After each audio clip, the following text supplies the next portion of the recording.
Hello, and welcome to We Are the Deluge, a spoiler-free chapter-by-chapter podcast about the climate change novel The Deluge by Stephen Markley. We are your co-hosts, Emily Crandall and John McMahon, Mark Ruffalo, and the anarchist rapper Heidukai. You, listener, decide who is who. Today, we are discussing the hypothetical Rolling Stone article about 6 degrees, which we are presenting vaguely in the form of a mock headline and discussion. Emily, does that sound about right? That was good. I loved that one. It was better than mine. I have to be honest, though. I think you're the anarchist rapper. I wish that it were me, but I think you get to be the anarchist rapper. I mean, I know we don't do formal segments for these little interludes, but like I LOL'd so hard at Mark Ruffalo supposedly bankrolling the operations, hence all the new Hulk sequels. Like just so fucking good. Yeah. Like, I mean, and that intersects with your other podcast too, right? Like the MCU fight. For sure. The ongoing MCU fight, which I won. That actually dovetails with what I was going to say, which I was going to call us oblivious consumers of the energy / corporate services industrial complex. But, I think as members of universities, that's actually like indirectly true. Yeah, but also like, I don't know if we can claim obliviousness. That's true. Damn, got us. They got us. My alternative was 2 regular old weathermen. Oh, that's good. I like that. I think that also would have worked. Okay, should we do mock titles? Yes, please give me your headline and your subhead. Oh, wait, should we read the real headline? Yeah, go for it. No, go for it, Emily. Okay, so the real headline of this chapter is, what is 6 degrees? Feds respond to shadowy heartland saboteurs. How an elusive group of monkey wrenchers has cost energy giants millions while evading the FBI. So I went with, what is 6 degrees? Feds reconfigure terrorism to include democratic dissent. Billionaires baffled by failure of money to thwart bombs. Ooh, wow. Look at that alliteration in the subhead. Tried to get more in there, but I gave up. Yeah, it would have been too much. I think it was the right amount of alliteration there. Thanks, John. I went with 6 degrees of separation from the climate mainstream. Yes. Strategic attacks on invisible infrastructures provoke visible - and repressive - reactions. Ooh, that's very good. Love that play. Yeah. The invisible infrastructure discussion is back. Is back. Yeah, it's right there at the beginning. And like, if you're a first time reader, that's also a giant blinking clue as to what might be going on with 6 degrees. Mm-hmm. I think we should probably leave it at that. Let's leave it at that. For a few more chapters, at least. Beautiful. Okay, so this piece is about these attacks, right? And there's now just a coordinated response that's taking them seriously as coordinated strategic attacks. Exactly. So they were thought to be these sort of one-off, like, I don't know, lowercase a anarchist rebellions against whatever, gas tax or something. Now it's like, wait, this has to be done by people who know what they're doing, A, and B, who know how to stay hidden. Absolutely. Yeah. And I appreciate that in this chapter, and this is, I think, actually like very much Markley doing a good job kind of implementing a certain journalistic tone. Mm-hmm. That like this piece recognizes the attacks as strategic, right? That there are like concrete tactical plans, that there's precision, right? It's only infrastructure. They're calling ahead, right? They're trying to not kill any individuals, any humans, right? And they're causing real problems from the industry at the same time that the article is kind of like semi-uncritically like accepting the reading of all of this as terrorism. Yes. Right. So like it's both kind of like standard, all left-wing activism. In this case, like actually like maybe actually is terrorism. In a future cultural artifact, I'm sure there's actually a cool debate about that. So like this captures the strategic part and the like, well, this is just terrorism and kind of the like repressive ways that our country deals with quote unquote terrorism or just criminalizes dissent. Mm-hmm, mm-hmm. Okay, what else? We get a little bit of, so we've jumped ahead. We're in 2025 now. Yeah. So we're not only like sort of 10 years from where we were, but we're now in the future from when we are, barely. A, when the book was published and B, when we're reading it, but barely. So some of the background info you get in this article about what's been going on in the last 10 years is there's been an election, the 2024 election, which is just around the corner in real time. This is going to get so bananas. Okay. Our time travel in this slightly time travel-y novel is... I love it. It's fun. So President Joanna Hogan is just at the start of a historic first term, whatever that means. She'd be the first president who's a woman, right? I think so, right? Yeah. But that's the only thing that's historic about it. I think I'm like now getting wrapped up in what's going on in our current moment, which is like pretty wild. Yeah. So it appears as though she ran on a Green New Deal platform and has already backtracked. Very, very quickly. There's also a player, name dropped here, Lauren Victor Love, who's the CEO of is that an Zuritas. X or Zuritas? Okay. Yeah. I was like, is it like X or like Z to Z noise? Okay. So cryptic foreshadowing, like if you're a first time reader, pay attention for reappearances of Victor Love, right? We'll just say that. And I also think that I pronounce it that way because my read is that Zuritas is basically just Blackwater, right? It's Stephen Markley's Blackwater. Okay, so I was actually going to ask who we think he might be modeled after and like what companies we think are Blackwater. He's 3/4 Eric Prince and 20% Pete Buttigieg and 5% question mark. Oh, interesting. Okay. So the other thing about him is that Zuritas is a corporate services firm, whatever that means. His company has been contracted to protect pipelines, and he's widely viewed as the party, which I think means Democratic Party. Correct. Right? Yep. Best chance to pick up a Senate seat in Montana in 2026. So I was thinking too, I was looking at the top 5 energy companies in the US currently and looking at who their top like shareholders and investors are, most of which own like kind of shady like asset management firms or things that sound like corporate services essentially. I mean, I think you're right that the like Blackwater's a pretty obvious parallel for this, and corporate services is like military contracting. But I do think it's interesting how much like amorphous financial asset money is tied up in and generating, right, like the energy economy. So like the 5 biggest companies are the Duke Energy Corporation, ConocoPhillips, NextEra Energy, Chevron, and ExxonMobil. So I think probably, what's the one here? Envis.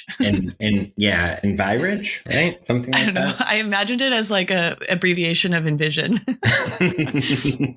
But I think that's probably like some amalgamation of all of these, right? I think that that's probably the best way to look at it, but right? That like, because he's not going to, for something like this, that's this close, is not going to use an actual company, right? Name. But I think a conglomeration of a bunch of conglomerates probably is the way to look at it. But there is one guy who is the largest investor in 2 of the top 5 energy companies. Ooh. And his name is Ken Fisher. And his company is Fisher Asset Management, which sounds suspiciously like Zuritas corporate services.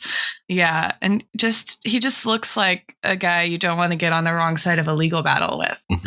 He used to write a portfolio strategy column in Forbes for a long time. He's like from San Francisco, which is interesting, but his net worth is like $11.2 billion. So I think just in terms of like a guy who's behind the scenes, right? Like as far as I know, this 73-year-old man doesn't have any aspirations to hold political office, although it is not outside the realm of possibility given the real timeline of reality. Yes. How we're going to talk about this will morph over I don't know. time. Anyway, I just thought that was interesting. That's great research. I really appreciate the deep dive. I was out here thinking about which one of us is Haida Guy and which one of us is Mark Ruffalo, and Emily was doing actual Googling. I mean, I just want to know, like, who's behind the thing. My new favorite Google activity, which, because of Always Already the other day, is to figure out who's publishing the books that are written by people who have horrible opinions, objectively horrible opinions, and then look at all the other books that they're publishing. Because I think what's fascinating is the same places that publish anti-climate change shit are also publishing stuff on abortion. They're also publishing stuff on, like race and immigration, and it all has this like gloss or sheen of vaguely critical theory-y jargon, but it's just bullshit. And they're like all being produced in the same place, which is just very revealing. Well, I mean, I was, when I was like probably like more activist involved, like towards the end of college and stuff, like I definitely remember deep diving on like Regnery Publishing. Are you familiar with Regnery? Yes. Right? Because like they're one of these like ostensibly basically like a religious publisher. And like they were, writing stuff like abortion is terrible and hurts the family and hurts women and all of that. And like over time, they like were very anti-queer and on and on and on. And then like their portfolio of things that they were publishing throughout the 2000s like expanded rapidly, right? And for similar dynamic you just identified. Yeah, but I don't know, this little, what do we call this? An interlude, just like really made me think about our current moment.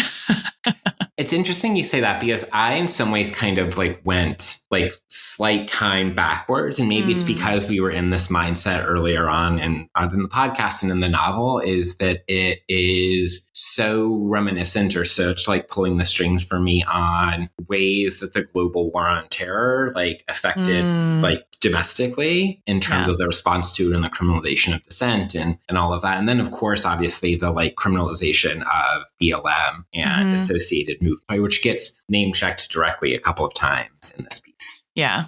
And like the explicit, right, link to the Weathermen and explicit kind of drawing a line between those things. And also things like ALEC, right? The, the shadowy right-wing organization that, writes templates for right-wing legislation, in this case, to criticize dissent, so that like if you have ever protested anything with regards to climate, like you're subject to extreme and repressive forms of scrutiny that like presumably are unconstitutional, even if our Supreme Court probably wouldn't give a shit. Yeah. And what's that? The asterisks where the FBI clarifies, quote unquote, hilarious, the targeting. So the spokesperson says, the FBI has a very restrictive media policy, so I apologize that my answers will not provide the details you're hoping to receive. The FBI takes care to distinguish between constitutionally protected activities and illegal activities undertaken to further an ideological agenda. The FBI has the authority to conduct an investigation when it has reasonable grounds to believe that an individual has engaged in criminal activity or is planning to do so. This authority is based on the illegal activity, not on the individual's political views, position, or any other beliefs. This is a fascinating statement to me. So like the distinction on the one hand between constitutionally protected activities and illegal activities, but with the caveat that the activities have the goal of promoting an ideological view. And then, and to pivot from there to the distinction between illegal activity and not on individuals' beliefs or views. Like those are just diametrically opposed sentences. They mean two different things. Yes. And that the FBI sees this as at least passively consistent for an audience is like really, I mean, it's really frustrating, but because it posits like the state, or it posits the FBI, or it posits, energy companies are good and deserve protection as non-ideological. As not a political view, as not a political position, right? That anybody is taking. And, like that's... And is not having an agenda. Yeah, exactly. Yeah. And it's like standard 101 political theory things, that we like try to teach our students of like asking, we should think about like who actually is quote unquote advancing a political agenda or having a political agenda. And like status quo is itself a political agenda. But like you're right to see it so baldly and contradictorily stated is a little bit of a mindfuck. Yeah. And I mean, it's literally saying the only thing that's ideological is the thing that disrupts the status quo, and B, the ideological interests of the capital. Yeah. This is another triggery dissertation-y little bit here. No doubt. I have no doubt. Okay. Yeah. Are there any other things we need to flag from? We get introduced to a fierce blue fire. Yes. And to Rakia Reynolds, who is one of the higher ups in a fierce blue fire. A spokesperson for the Climate Justice Organization du jour. Just like also made me laugh. Oh, especially because it's all written by Stephen Markby and like, LOL at things to come. And she's the character, right, who makes that explicit connection of like, we're criminalizing, climate activists, like we criminalize, as she says, like it's been used against Black and brown people with increasing frequency, even as right-wing white supremacist violence has never been worse. Yeah. And then she makes the point about ideology, right? We can't allow law enforcement to become a tool of oil and gas companies who are the real criminals of our planet. Man. If I can make one more jokey note about this piece. piece is that Bob Syracuse is like the best fictional conservative name that Markley could have come up with. I support it. I love it. Bob Syracuse. Bob Syracuse from Nebraska. So good. I do have one question for you, though. What did you think of jumping 7 or 8 years in time and then starting not with a character POV, but with this interlude news article? Just in terms of storytelling devices? Yeah. I mean, it seems like, I guess, kind of the easiest way to catch us up on some important tidbits that we've missed. But I also think it's a kind of fun way to tease stuff, right? Like, and this is a little bit of cryptic foreshadowing, but also I think it's obvious, like on first read, you're like, oh, something's being teased here, right? Like specific names are being mentioned with specific context and background information. And so it's, I think, a clue from Markley to say, like, pay attention to this. This is going to come back later. And then all these pieces, right? So far, we don't know anything really about how any of the POVs relate to one another, if at all. Correct. And I think here we're like, okay, we know that one of the characters is potentially like into sabotage, right? We know that Kate's moving to DC to like get in on this radical, climate justice group. We know that, right, like that scientists are getting pissed off, that the environment is going to become part of the election, right? I don't really know how we can trace Ash here, but like, right, like. Oh, I think we can, in the sense that, well, I'll just say this, like for non-spoiler purposes, is that, it's not a coincidence that this book of the novel starts off with a chapter that's so intensely about politics traditionally understood. Okay. Maybe is one way we can put it. Great. Yeah. And I think this is like Markley teasing the threads and how they connect a little bit. Yeah, I like that. And I like, as you also identified, we just get some info in a way that it wouldn't work to have a character just exposition dump a lot of this information, but his formal method enables that. I also think it's maybe worth pointing out that so the name of book 2 of the Deluge is called Feedbacks. And it starts with like one of the classic feedbacks, right? Like you commit a form of, in this case, like environmental violence, or which is also violence, which is violence against lots of different kinds of entities, right? Against land, against people, against epistemologies, against,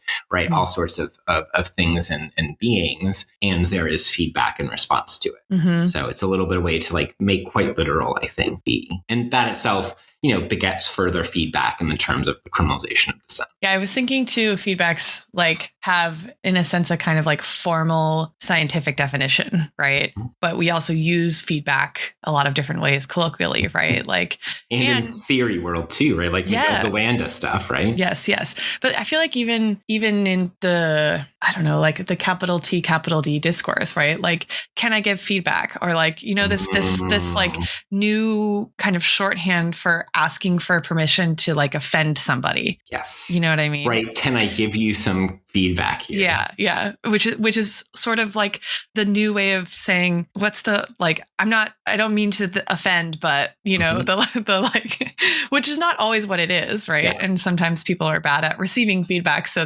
it's a caveat that like softens a blow of critique. But I don't know. I was thinking about all the like layers of meaning of just the term and the like slippage of it in, and I think this is something that comes up in science studies all the time, right? That we take for granted that words used in sort of like formal scientific ways have a distinct meaning, and we don't interrogate those meanings, right?